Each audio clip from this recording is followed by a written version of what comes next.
God is not only after him for enslaving you, God is after him for tricking you, for deceiving you. God is after him. God is the one that's making his ships sink in the sea. God is the one who brings his airplanes crashing out of the sky full of white folks. God is the one that makes his cars crack up on the highway. God is the one that's giving polio to his little children and making his senators die with heart attacks. That's the work of God. Those are blessings from God. That's the reward that God has given him for the evil that he has done.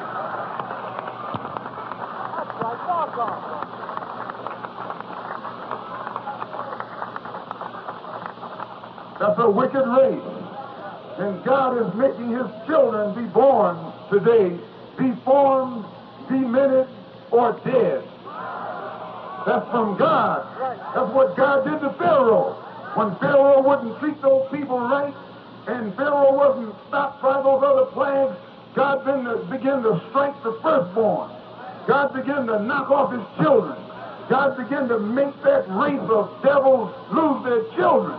And when they saw their own little babies dying, and their senators dying, and their congressmen dying, and their former presidents dying, and their big shots falling out, then they knew that there was a God trying to separate those people from that wicked slave master.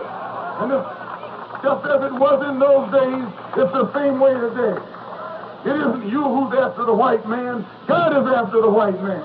It isn't communists that's after the white man. God is after the white man. God doesn't love ugly, and there's nothing on this earth uglier than that blue-eyed, stringy-haired, bad-smelling race of devils.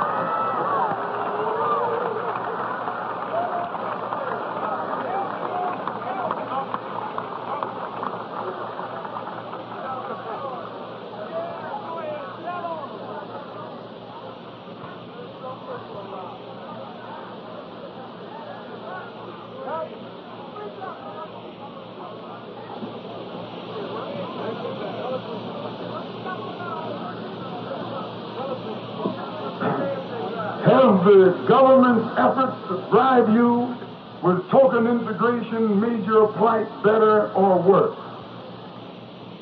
Let's look at it. When you tried to integrate the white community in search of better housing, the white people there fled to the suburbs. And the community that you thought would be integrated soon deteriorated into another all-black slum. What happened to the liberal whites? Why did they flee? You thought they were your friends. And why did the neighborhood deteriorate only after you moved in? Tricky real estate agents, posing as white liberals, encouraged you to force your way into white communities. And then they were the ones who sold you these integrated houses at such high prices that you again were forced to take in roomers in order to offset your high house note. This creates in the new area the same overcrowded condition, and the new community soon deteriorates into the same slum condition from which you thought you had escaped. This is a cycle that we go in. And the only one who has benefited is the white real estate agent who poses as your friend, who poses as a white liberal, who sold you a house in a white community that he knew was destined to become nothing but a high-priced slum. Today, our people can see that integrated housing has not solved our problem. At best, it was only a temporary solution, one in which only the wealthy, hand-picked Negroes found temporary benefit. And after the 1954 Supreme Court desegregation decision, the same thing happened when you tried to integrate the white schools. All the white students disappeared into the suburbs, and the caliber of what you thought was an integrated school soon fell to the same level as the slum school from which you thought you had escaped.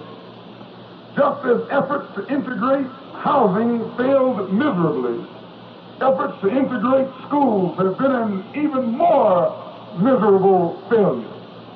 Having failed to get integrated housing and integrated schools, now the Negro leaders are demanding integrated jobs, which means they are demanding a certain quota or percentage of white people's jobs. What will this lead to? First, the Negro leadership demanded the white man's house, and the whites vacated their rundown houses for us and built new homes for themselves out in the suburbs. Then the Negro leadership demanded seats for our children in the white man's school.